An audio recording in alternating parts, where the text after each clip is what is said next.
নমস্কার, আমি মৌমিতা।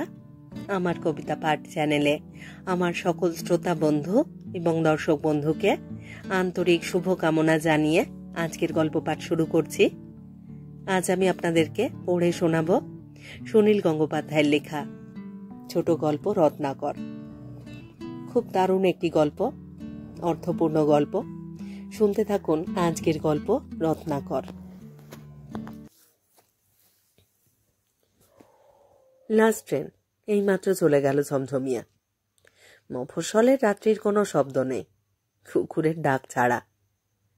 ইদানিং মাঝে মাঝে একটা অদ্ভুত পাখি ডাকতে শুরু করেছে। ডাক শুনে পাখিটাকে চেনা যায় না। গত 2 বছর এরকম কোনো রাত পাখির ডাক এখানে শোনা যায়নি।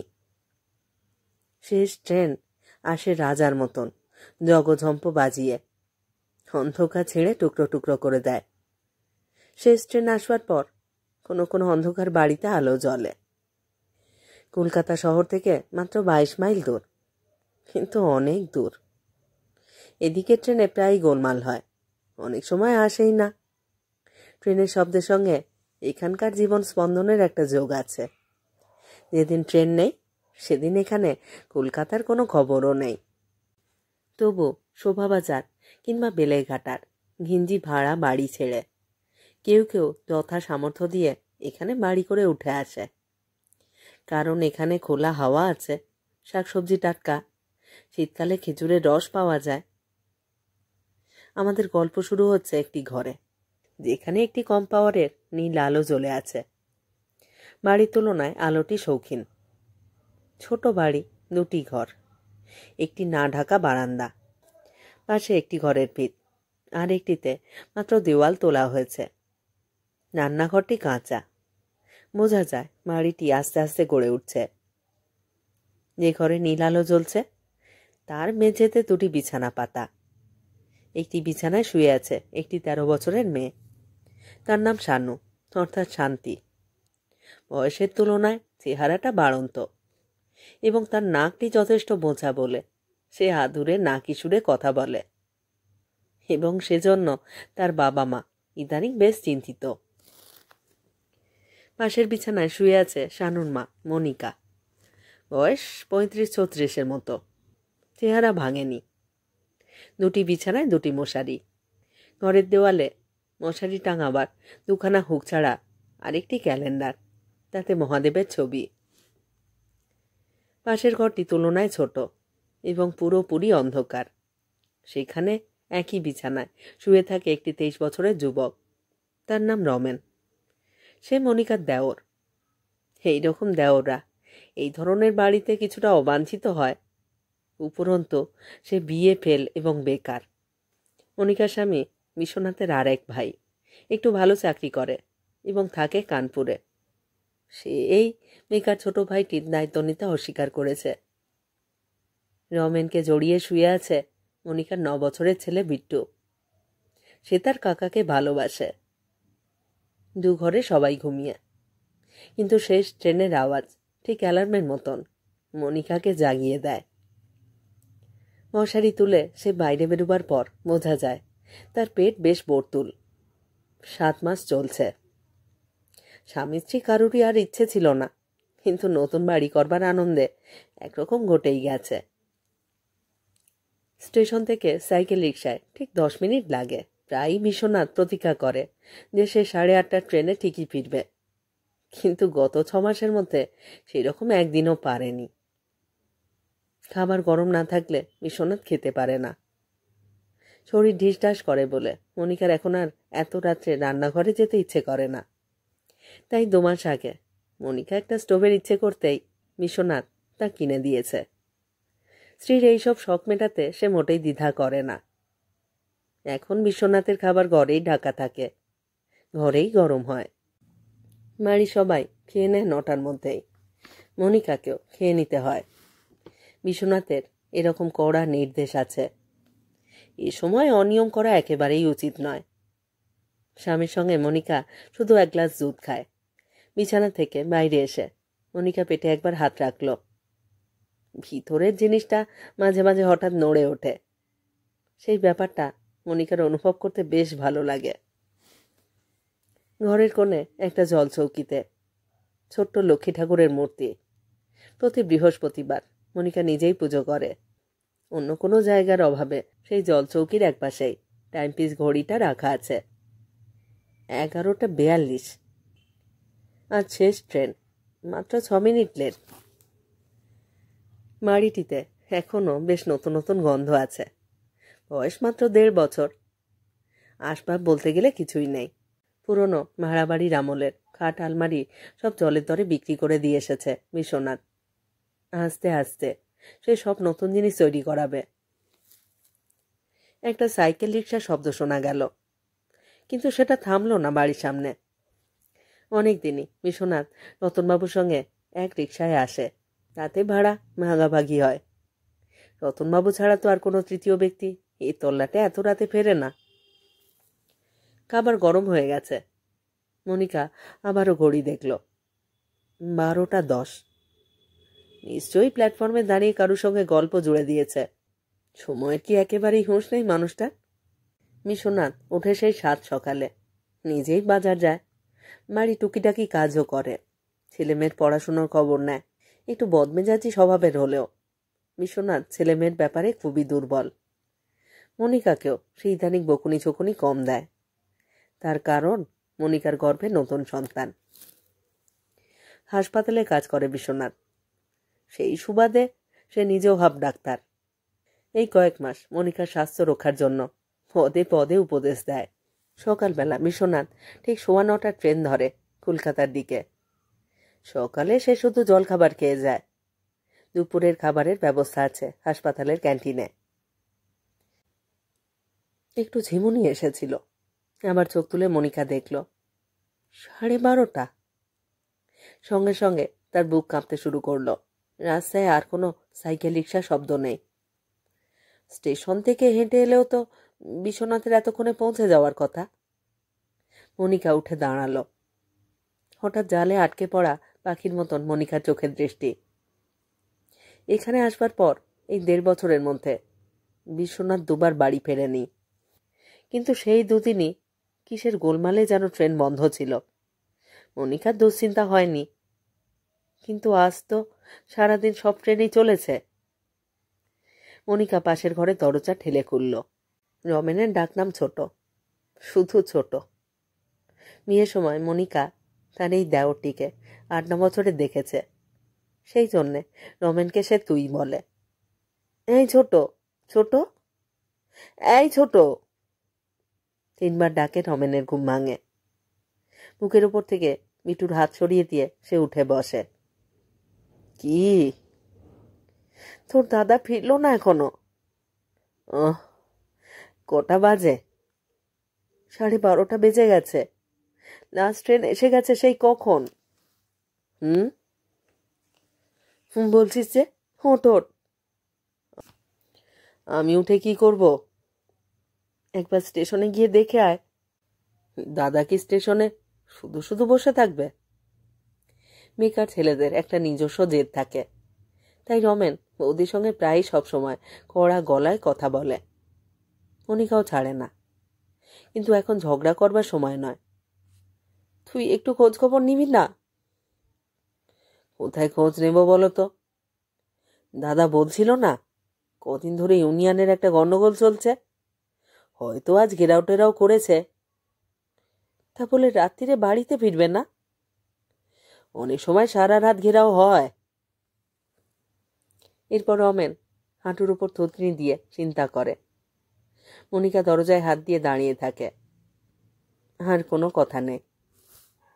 সত্যি তো, রমেন এত রাতে কোথায় খোঁজ নিতে যাবে? তার বয়সী ছেলেদের বেশি রাতে বাড়ির বাইরে বেরোনো ঠিক নয়। প্রায় ওই বয়সী ছেলেদের মৃতদেহ পড়ে থাকে রেল লাইনের ধারে। প্রতিদিনের নিয়মের একটা কিছু গন্ডগোল হলেই জীবনের মূল ভিত যেন নড়ে যায়। আজ রাতে বাড়ি ফেরেনি মানুষটা। যদি আর কোনো দিনই না ফেরে, যদি হাসপাতাল থেকে শিয়ালদায় আসবার পথে বিশ্বনাথ গাড়ি চাপা পড়ে, পুলিশের গুলিতে অনেক সময় নিরীহ পথচারী খুন হয়ে যায়, যায় না? বিক্ষুব্ধ জনতা যদি হাসপাতালের কর্মচারীদের মারধর করে, ছোট, তুই ভাতগুলো কে নিবি? রমেন সঙ্গে সঙ্গে ঝাঁজের সঙ্গে বলে ওঠে, না। গ্রীষ্মের রাত, বিশ্বনাথের জন্য রাখা ভাত তরকারি পচে যাবে, দুধটা নষ্ট করে লাভ নেই। মনিকা গেলাসের দুধটা চুমুক দিয়ে শেষ করতে গিয়ে বিষম খায়। মশারির মধ্যে ঢুকেও মনিকা একটুক্ষণ বসে থাকে। তার ইচ্ছে করে সারা রাত জেগে থাকতে, কিন্তু তাতে যদি শরীর খারাপ হয়। পেটের জিনিসটার কথা চিন্তা করে আস্তে আস্তে শুয়ে পড়ে মনিকা। বুকের ভেতরটা অশুভ চিন্তায় কেঁপেই চলেছে। ফার্স্ট ট্রেন আসে 6:38-এ। তখনও মনিকার ঘুম ভাঙেনি, কিন্তু রমেন জেগে উঠে বাড়ির বাইরে গিয়ে দাঁড়িয়েছে। স্টেশন থেকে রাস্তাটা সোজা এসে যেদিকে ডান দিকে ঘুরেছে, তার কাছেই এই বাড়ি।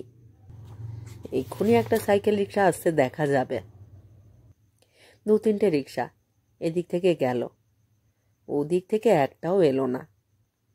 মিটু আর শানুও সকালে উঠে অবাক হয়ে গেল, বাবা নেই কেন? সারাদিনের মধ্যে সকালবেলা মাত্র ঘন্টা দুয়েক বাবার সঙ্গে তাদের দেখা হয়। সেইটুকু সময়ই বিশ্বনাথ সারা বাড়ি মাতিয়ে রাখে। সে এই বাড়ির অধিপতি, সে চায় সকলের মনোযোগ তার দিকে থাকবে। ওদের আজ আর স্কুলে যাওয়ার জন্য তৈরি হবার গরজ দেখা যায় না। ঘুম থেকে উঠে মনিকা গুম হয়ে আছে।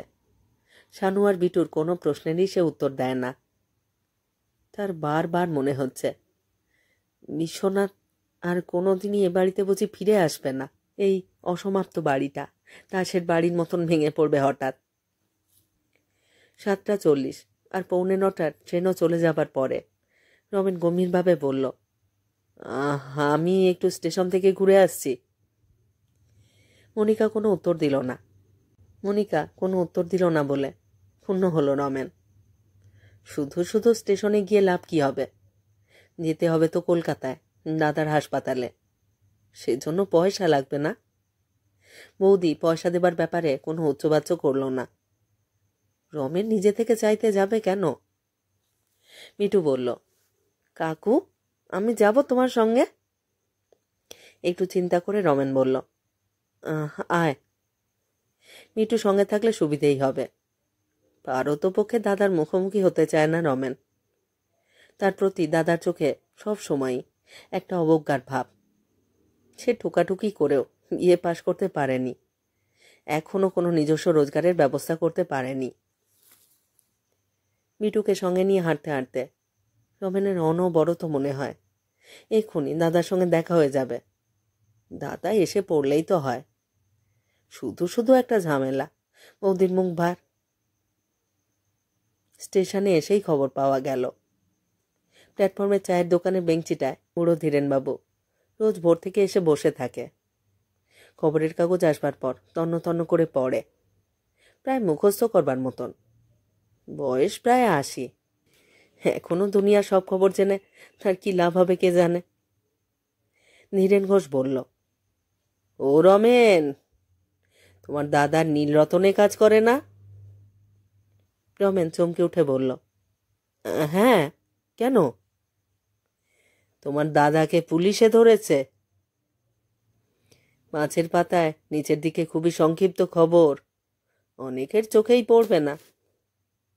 হাসপাতালের কর্মী বিক্ষোভের ফলে পুলিশ আসে। পুলিশ শেষ পর্যন্ত 5 জন অচিকিৎসক কর্মচারীকে গ্রেপ্তার করেছে। নামও দেওয়া আছে সেই 5 জনের, তার মধ্যে বিশ্বনাথ ভট্টাচার্য একজন। রমেনের মুখে সত্যিকারের হাসি ফুটে উঠল। এর চেয়ে ভালো সংবাদ আর হয় না। সেও দুর্ঘটনার আশঙ্কা করেছিল, এমনকি দুপক্ষের মারামারিও নয়।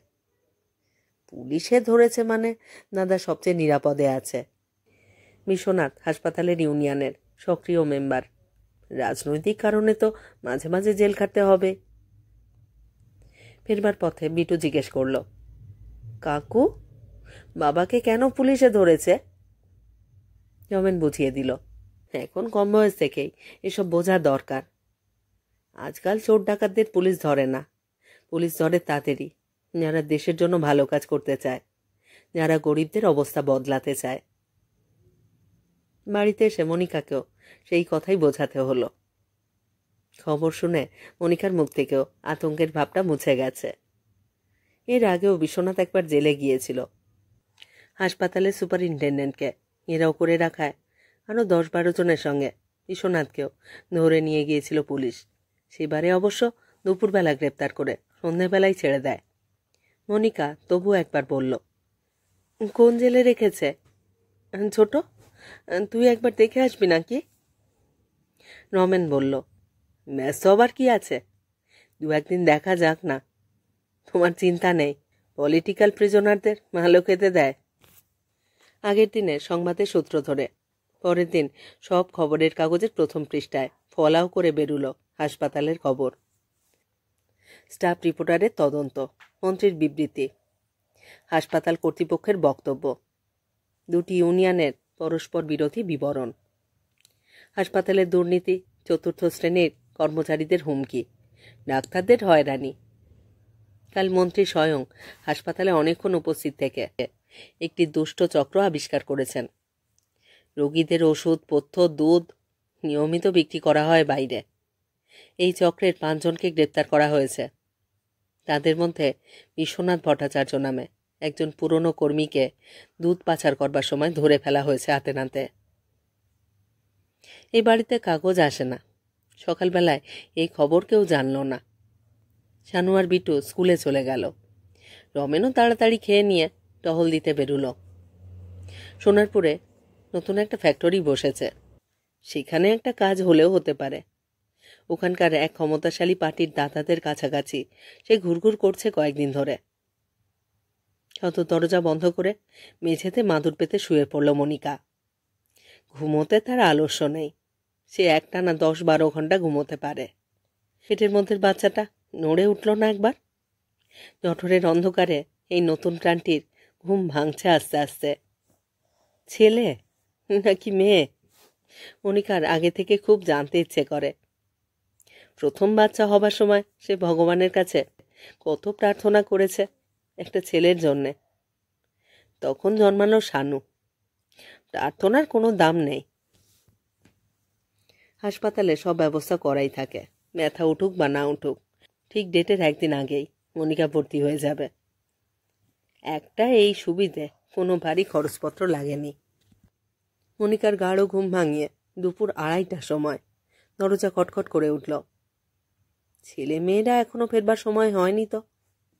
মনিকা জিজ্ঞেস করল, কে? তারপরই সে সবচেয়ে অভিপ্রেত কণ্ঠস্বর শুনতে পেল। বিশ্বনাথ ফিরে এসেছে। ধুতি আর শার্ট পরিষ্কারই আছে বিশ্বনাথের শরীরে। পুলিশের অত্যাচারের কোনো চিহ্নই নেই, শুধু মুখখানা অতিরিক্ত গম্ভীর। মনিকা সমস্ত মুখ হাসিতে উদ্ভাসিত করে বলল, এত তাড়াতাড়ি ছেড়ে দিল? ভুরু কুঁচকে কুটিলভাবে স্ত্রীর দিকে তাকিয়ে বিশ্বনাথ বলল, কেন ছাড়বে না কেন? আরো বেশি দিন রাখলে বুঝি খুশি হতে? মুখখানা বদলে গেল মনিকার। সরল অভিমানের সঙ্গে বলল, হে আবার কি কথা? ছোট বলল কি না কয়েকদিন রাখবে?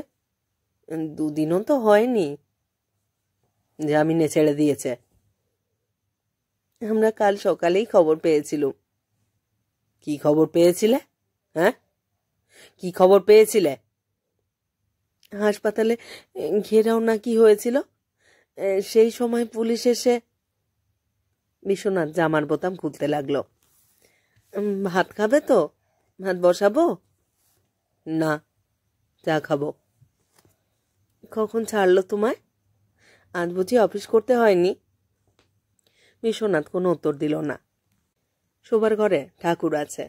এই ঘরে কেউ জুতো পরে ঢোকে না। বিশ্বনাথের তা মনে নেই। জামা খুলে সে পিঠ চুল করছে মন দিয়ে। 2 দিন পরে স্বামী বাড়ি ফিরল বলে বেশি যত্ন করা মানে কিছু খাওয়ানো। কিন্তু চায়ের সঙ্গে কি দেবে মনিকা? বাড়িতে একটা বিস্কুট পর্যন্ত নেই।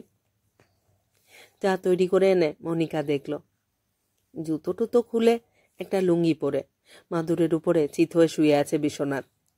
শূন্য দৃষ্টি। চায়ের সঙ্গে আর কিছু খাবে? পরোটা করে দিই? না। দুটি মুড়ি মেখে দেব? না। এবারে স্বামীর পাশে বসে পড়ে ব্যাকুলভাবে মনিকা জিজ্ঞেস করল, কি হয়েছে গো, সত্যি করে বলো তো। কিছু হয়নি। অফিসের চাকরির কোনো গোলমাল হবে না তো? কিসের গোলমাল? ইউনিয়নের দলাদলির ব্যাপার। তোমার মুখটা শুকনো কেন?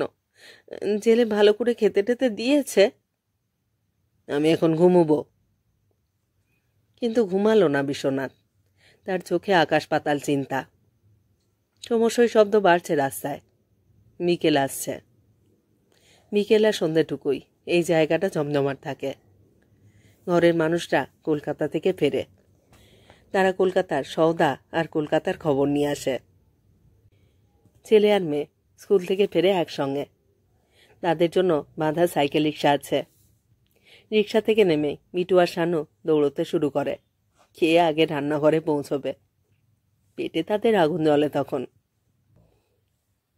মিটু বাবাকে দেখে বলে উঠল, বাবা এসেছে, বাবা এসেছে।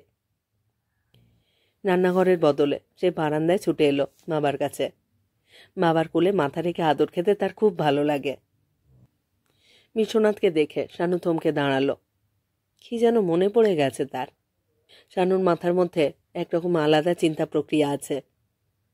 বাবাকে দেখে সে খুশি হয়েছে, তবু নাকি গলায় অভিযোগের সুরে বলল, বাবা, তুমি হাসপাতাল থেকে দুধ চুরি করেছ? আমাদের রমা দিদিমণি বলল। মনিকাকে যেন কেউ হাত পা বেঁধে জলে ফেলে দিয়েছে। সে ক্রমশই ডুবে যাচ্ছে। তার আর হাত পা নাড়বার ক্ষমতা নেই। কোনো ক্রমে সে তাকালো স্বামীর দিকে। বিশ্বনাথ সংক্ষেপে বলল, বাজে কথা। শানু তবু বলল, কাগজে বেরিয়েছে তুমি হাসপাতালের দুধ চুরি করেছিলে, সেই জন্য তোমাকে পুলিশে ধরেছিল। স্ত্রীর দিকে তাকিয়ে বিশ্বনাথ বলল, আমার নামে ওইসব কেস সাজিয়েছে, কিছুই টিকবে না। শানু আবার বলল, রমা দিদিমণিকে একবার সেই কাশির ওষুধ দিয়েছিলাম। রমা দিদিমণি বলল, তোর বাবা হাসপাতাল থেকে ওসব জিনিস চুরি করে আনে। বোমা ফাটার মতন শব্দ করে বিশ্বনাথ চিৎকার করে উঠল, চুপ। তারপর নেমে এলো শ্মশানের নিস্তব্ধতা। মিটু উঠে গেল বাবার কোল ছেড়ে। শানু মুখ নিচু করে ঢুকে গেল বাথরুমে।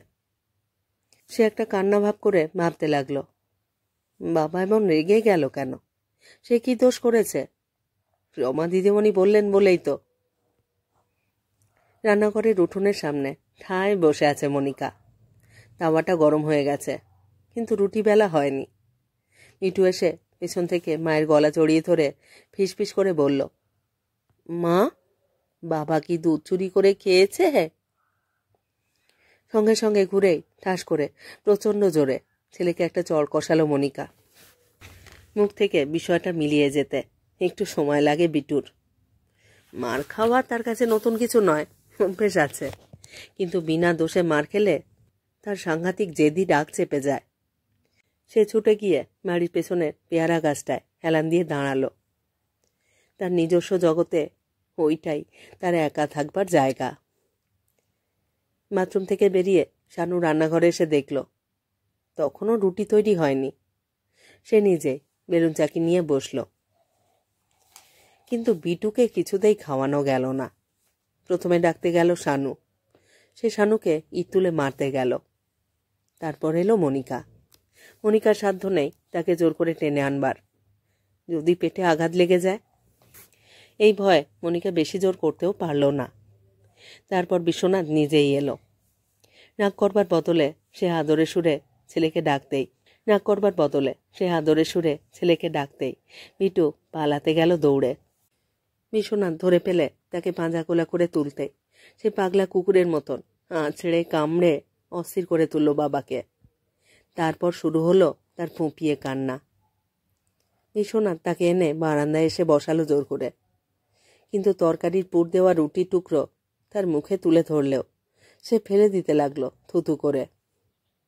ওইটুকু ছেলের কি সাংঘাতিক জেদ! তার কান্নায় ঝরে পড়ছে সারা বিশ্বের অভিমান। রমেন থাকলে হয়তো তাকে সামলাতে পারত, কিন্তু রমেনের পাত্তা নেই। প্রায় 1 ঘন্টা ধরে কেঁদে কেঁদে অভুক্ত অবস্থাতেই ঘুমিয়ে পড়ল বিটু।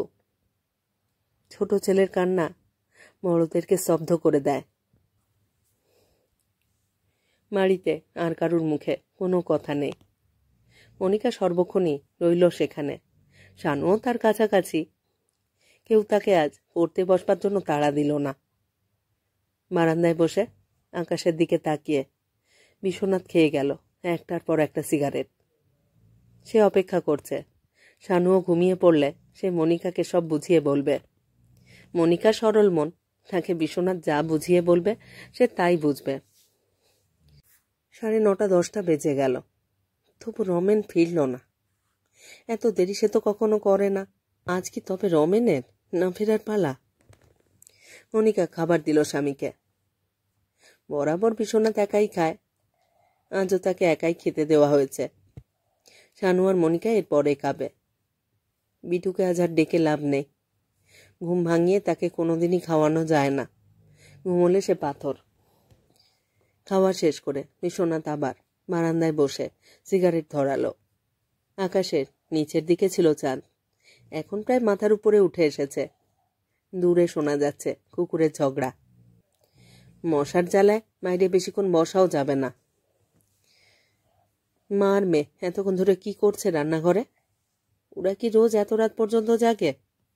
বিশ্বনাথ ভাবল, আর একটা ঘর বানানো দরকার, বিশেষ দরকার। মেয়ে বড় হচ্ছে, তার সঙ্গে এক ঘরে শোয়া আর ভালো দেখায় না। একসময় শানুও এসে শুয়ে পড়ল নিজের বিছানায়। মনিকা তখনও বেরুচ্ছে না। বিশ্বনাথ আরও একটুক্ষণ অপেক্ষা করল, তারপর উঠে এসে রান্নাঘরের দরজায় দাঁড়িয়ে বলল, এত রাত করা কি শরীরের পক্ষে ভালো? ঠিক সেই সময় বাড়ি ফিরল রমেন। আজ তার সম্পূর্ণ নতুন রূপ, একেবারে নাবালক মাতালের মতন। সে টলে টলে পড়ে যাচ্ছে, এক পায়ের হাঁটু পর্যন্ত কাদা। নড়াম করে দরজা ঠেলে ভেতরে ঢুকে সে বাথরুমে যেই ধুতে যাচ্ছিল, রান্নাঘরের আলোয় বিশ্বনাথকে দেখতে পেয়ে থমকে দাঁড়ালো। চিবিয়ে চিবিয়ে বলল, এই যে ফিরে এসেছ, ছেড়ে দিল? বিশ্বনাথ গম্ভীরভাবে জিজ্ঞেস করল, এতক্ষণে ফেরা হলো? এটা কি হোটেল নাকি যে যখন ইচ্ছে আসা যায়? দুদিকের ঘাড় বাঁকিয়ে রমেন বলল, এর চেয়ে হোটেল ভালো, গাছতলাও ভালো।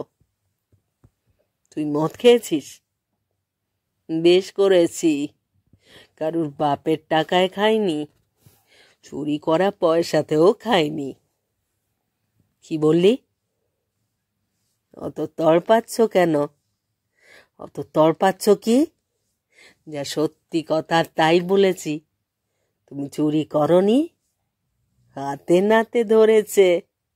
সোনারপুরে ওরা আমাকে বলল। উফ। কণ্ঠস্বর নরম করে বিশ্বনাথ বলল, ছোট, তুইও আমাকে এমন কথা বললি? ওরা একটা মিথ্যে ঘটনা সাজিয়েছে। তোকে এতকাল খাইয়েছি, পড়িয়েছি, মানুষ করেছি, বমি করে দেব। চুরির পয়সায় খাওয়াচ্ছ? যদি জানতুম সব বমি করে দিতুম। বাহ বাহ। আর মেজাজ ঠিক রাখতে পারল না বিশ্বনাথ। তেড়ে গিয়ে ভাইয়ের ঘাড় ধরে বলল, হারামজাদা, মদ খেয়ে এসে মাতলামি হচ্ছে, একটা পয়সা রোজগারের মুরদ নেই। তবু চুরি করিনি তোমার মতন। হাসপাতালের রুগীদের খাবার চুরি করিনি। বিশ্বনাথের থাপ্পড়টা ঠিক মতন লাগলে রমেন ঘুরে পড়ে যেত। তার আগে মাথা সরিয়ে নিয়েছে। সেও ফুঁসে উঠে বলল, খবরদার, গায়ে হাত তুলবে না বলছি। বেরিয়ে যা, আমার বাড়ি থেকে বেরিয়ে যা, দূর হয়ে যা। যাবই তো, চুরির টাকায় বাড়ি, কি এখানে থাকবে? এরপর কিছুক্ষণ গালাগালি বিনিময় আর মারামারির চেষ্টা হলো। বিশ্বনাথ এর আগেও মাঝে মাঝে ভাইকে কড়া হাতে শাসন করেছে, কিন্তু রমেন কোনোদিনই দাদার উপরে হাত তোলেনি। কিন্তু আজ সে মরিয়া। তবে বিশ্বনাথ বেশ লম্বা বলশালী পুরুষ, আর রমেন মাতাল, সুতরাং সে পারবে কেন? কয়েক মার খাবার পর মুখে অনেকখানি বিষ ঝেড়ে সে পালিয়ে গেল বাড়ি থেকে। যাবার আগে সে চেঁচিয়ে বলে গেল, আর জীবনে কখনো ফিরবে না। এরকম আগেও হয়েছে। না দাঁড়াতে মার খেয়ে রমেন বাড়ি ছেড়ে চলে গেছে, আবার 2-1 দিন বাদে ফিরেও এসেছে। থাকবে কোথায়? খাওয়া পড়া কে দেবে? সুতরাং এক্ষুনি বিশ্বনাথের ব্যস্ত হবার কোনো দরকার নেই ভাইকে ফিরিয়ে আনবার জন্য। অন্যদিন এরকম মারামারির সময় মনিকা মাঝে মাঝে এসে বাধা দেবার চেষ্টা করে। আজ তার অভাবটা এতক্ষণ পরে অনুভব করল বিশ্বনাথ। উত্তেজনায় সে এখনো হাঁপাচ্ছে। রান্নাঘরে দরজার বাইরে 2 হাঁটুতে মুখ গুজে বসে আছে মনিকা। বিশ্বনাথ আস্তে আস্তে সেখানে এসে দাঁড়ালো। তারপর বলল, গেছে, আপদ গেছে। যদি অন্তত নিজেরটা খুঁজে খেতে শেখে। এত বোঝা বই বই আর আমি পারি না। সকাল থেকে রাত্রির পর্যন্ত খাটি, তবু বাড়িতে এসে অশান্তি। নিঃশব্দ কান্নায় মনিকার শরীরটা কেঁপে কেঁপে উঠল। মনি, শুতে যাবে না? এরকম করলে শরীর খারাপ হবে। কোনো উত্তর নেই। এখন আর রাগ বা চেঁচামেচি করবার শক্তি নেই বিশ্বনাথের। সে করুণ গলায় বলল, মনি, তুমিও আমাকে ভুল বুঝবে। একটা মিথ্যে সাজানো ব্যাপার।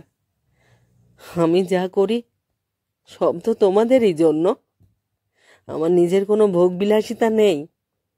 তোমাদের যাতে কোনো কষ্ট না হয়, ছেলে মেয়েদের লেখাপড়া যাতে কোনো ত্রুটি না থাকে। কত কষ্ট করে বাড়িটা বানিয়েছি বলো।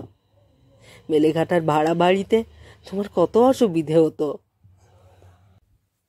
মনিকা মুখ তুলে বলল, আমার কোনো দরকার নেই এসব বাড়ির। আমার কথা তোমরা বিশ্বাস করবে না। আমার সব কিছু যে তোমাদেরই জন্য, তাও মানবে না। আত্মপক্ষ সমর্থনে আরও অনেক কিছু বলে গেল বিশ্বনাথ, অনেকক্ষণ চুপ করে শুনে। তারপর মনিকা এক সময় বলল, আমায় আর কোনোদিন দুধ খেতে বলো না। আমি পারবো না গো, আমি পারবো না। তোমার পায়ে পড়ছি। স্বামীর পায়ের উপরে আছড়ে পড়া ক্রন্দনরতা মনিকাকে সান্ত্বনা দেবার বদলে বিশ্বনাথের তখন একটা অন্য কথা মনে পড়ল। তাদের হাসপাতালের স্টোর ইনচার্জ বিনোদ বিহারী বাবু ধরাও পড়েনি, তার নামও ফাঁস হয়নি। আসল শেয়ারটা তো তারই। ফাঁদ পাতা আছে জেনেও সে ইচ্ছে করে বিশ্বনাথের হাতে গুঁড়ো দুধের পেটিটা তুলে দিয়েছিল নিশ্চয়ই। বিনোদ বিহারীরও বাড়িতে বউ ছেলে মেয়ে আছে, তারাও ওকে ভালোবাসে, ভক্তি করে। এতক্ষণে বিনোদ বিহারী আরাম করে বউকে পাশে নিয়ে ঘুমোচ্ছে। সাল্লাহ, শুয়োরের বাচ্চা।